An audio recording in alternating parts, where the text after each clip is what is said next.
Dragon ball super ने dragon ball की दुनिया को पूरी तरह बदल दिया। पहले ड्रैगन बॉल का मतलब होता था लंबी फाइट्स, नॉन स्टॉप स्क्रीमिंग और गोल्डन हेयर ट्रांसफॉर्मेशंस और ऐसे बैटल्स जो कई एपिसोड्स तक चलती थी। लेकिन फिर सुपर ने एक नए कॉन्सेप्ट को इंक्लूड किया, गॉड ऑफ डिस्ट्रक्शन, और यहीं से पावर स्केलिंग पूरी तरह इंसेन हो गई। जैसा कि नाम से ही पता चलता है, इन गॉड ऑफ डिस्ट्रक्शन का काम सिर्फ एक ही है और वो है डिस्ट्रॉय करना। जैसे प्लैनेट्स को डिस्ट्रॉय करना और सिविलाइजेशन को खत्म करना और जरूरत पड़ने पर पूरी गैलेक्सी तक को इरेज कर देना। और सबसे स्केरी बात, ये कोई विलन्स भी नहीं है, ये लिटरली कॉस्मिक बैलेंस का हिस्सा है। ड्रैगन बॉल यूनिवर्स में जहां सुप्रीम काइज क्रिएशन और लाइफ को रिप्रेजेंट करते हैं, वहीं डिस्ट्रॉयर्स डिस्ट्रक्शन और बैलेंस को मेंटेन करते हैं। अगर क्रिएशन एग्जिस्ट करती है तो डिस्ट्रक्शन भी जरूरी है और इसी वजह से गॉड्स इतने डेंजरस होने के बावजूद टेक्निकली इविल नहीं माने जाते। लेकिन इसका मतलब ये नहीं है कि तुम उनसे पंगा लेना चाहोगे, क्योंकि एक एंग्री गॉड ऑफ डिस्ट्रक्शन पूरे प्लेनेट को कैजुअली इरेज कर सकता है। अब सवाल ये आता है, क्या कोई इन्हें रोक भी सकता है? और इसका जवाब है हाँ, लेकिन बहुत कम लोग। और सबसे ऑब्वियस नेम है जेनो, ड्रैगन बॉल मल्टीवर्स का एब्सोल्यूट रूलर, एक ऐसा बीइंग जो पूरे यूनिवर्स को आसानी से इरेज कर सकता है। और यही रीजन है कि गॉड ऑफ डिस्ट्रक्शन उनसे डरते हैं। लेकिन इंटरेस्टिंग बात यह है कि इतनी टेरिफाइंग पावर होने के बावजूद डिस्ट्रॉयर्स के भी रूल होते हैं। वो बिना रीजन किसी भी चीज को डिस्ट्रॉय नहीं कर सकते। उनका पर्पस डिस्ट्रक्शन फैलाना नहीं बल्कि बैलेंस मेंटेन करना है। इसलिए हर यूनिवर्स में एक गॉड ऑफ डिस्ट्रक्शन होता है और यही कॉन्सेप्ट ड्रैगन बॉल सुपर की सबसे अंडररेटेड एडिशन में से एक है। क्योंकि पहली बार ड्रैगन बॉल सिर्फ स्ट्रॉन्गर एनिमीज वाली स्टोरी नहीं रही, अब ये कॉस्मिक बीइंग की स्टोरी बन गई है, जहाँ मॉडल्स सिर्फ फाइटर्स नहीं रहे बल्कि गॉड्स के खेल का हिस्सा बन गए। सच बताऊं तो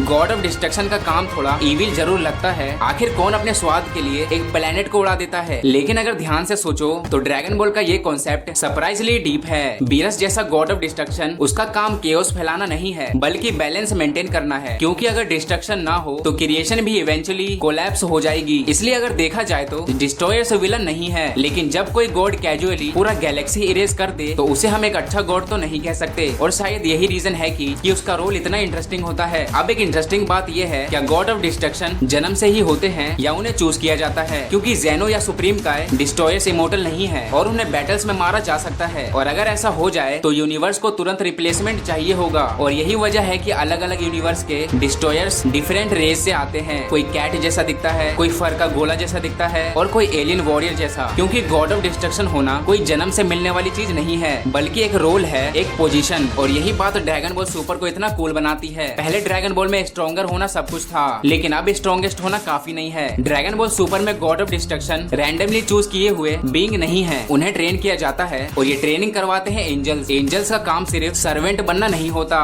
वो मास्टर्स होते हैं। वो गॉड ऑफ डिस्ट्रक्शन को गाइड करते हैं और फ्यूचर रिप्लेसमेंट भी तैयार करते हैं, यानी ऐसे वॉरियर जो करंट गॉड ऑफ डिस्ट्रक्शन के अंडर काम करते हैं। और यही रीजन है कि वेजिटा की ट्रेनिंग इतनी इंटरेस्टिंग हो जाती है, क्योंकि वो स्ट्रॉन्गर बनने के लिए ट्रेन नहीं कर रहा था, उसका क्लियर है कि उसे फ्यूचर में गॉड ऑफ डिस्ट्रक्शन का कैंडिडेट की तरह देखा जा रहा है। स्पेशली तब जब उसने टॉप को डोमिनेट किया था। वेजिटा की पर्सनैलिटी इस रोल के लिए परफेक्ट भी लगता है। अब यूनिवर्स 11 को ही देखो, वहाँ के प्राइड ट्रोपर्स वेलमोड के अंडर काम करते हैं। वो भी डिस्ट्रक्शन सिस्टम का हिस्सा है, लेकिन उनका अप्रोच अलग है। वो रैंडम प्लैनेट्स डिस्ट्रॉय नहीं करते, वो सिर्फ इविल को टारगेट करते हैं, जो डिस्ट्रॉयर्स के बीच एक रेयर माइंडसेट है। क्योंकि ज्यादातर God of destruction destructive nature के होते हैं, उन्हें फर्क नहीं पड़ता कि प्लेनेट अच्छा था या बुरा। अगर डिस्ट्रक्शन बैलेंस को मेंटेन करती है तो उसका काम खत्म। और यही बात उन्हें इतना टेरिफाइंग बनाती है। वो विलन्स नहीं है और हीरोज भी नहीं है। आखिर कोई गॉड ऑफ डिस्ट्रक्शन बनता कैसे है? सिंपल आंसर, इतनी पावर कि प्लेनेट डिस्ट्रॉय करना इजी लगे और गैलेक्सी को वाइप करना रोज का काम लगे। क्योंकि गॉड ऑफ डिस्ट्रक्शन अपने यूनिवर्स के स्ट्रॉन्गेस्ट बीइंग्स में से एक होते हैं। बहुत कम मॉडल्स हैं जो उनके लेवल को मैच कर पाते हैं।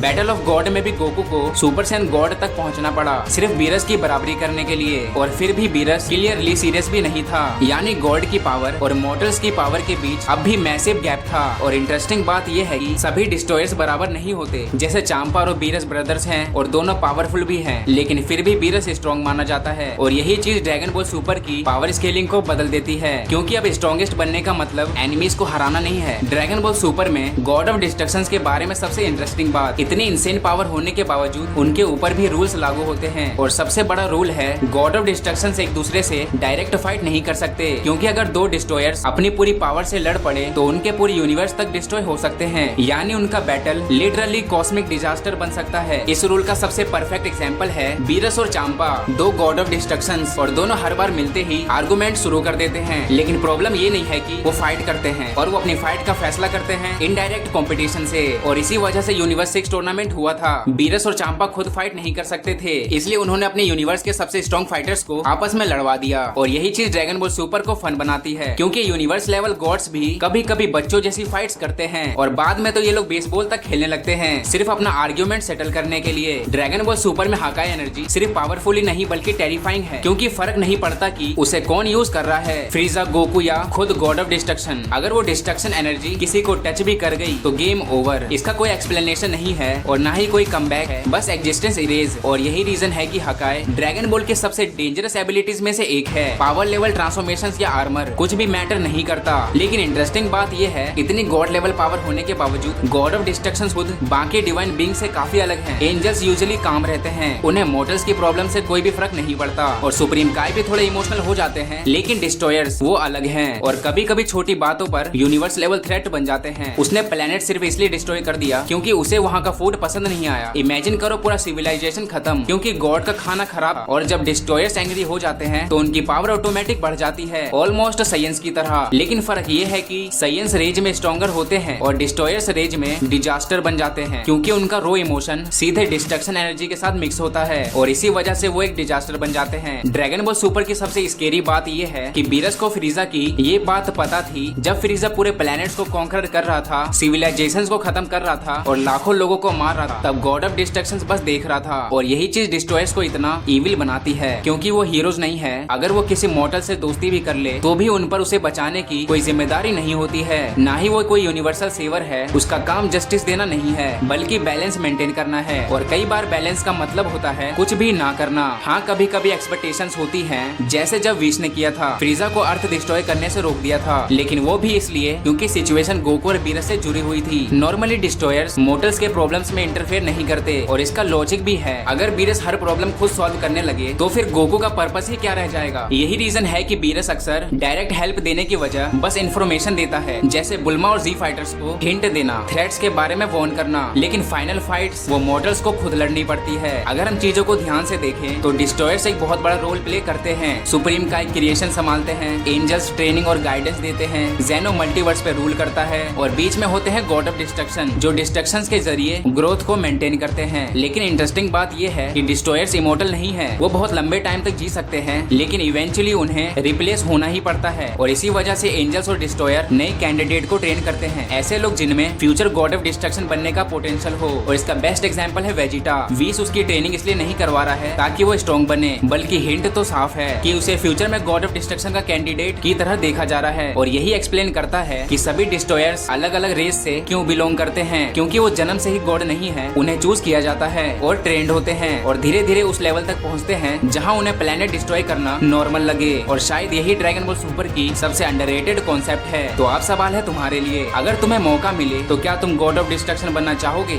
सो मिलते हैं अगले एक नई वीडियो में। Thanks for watching and bye bye.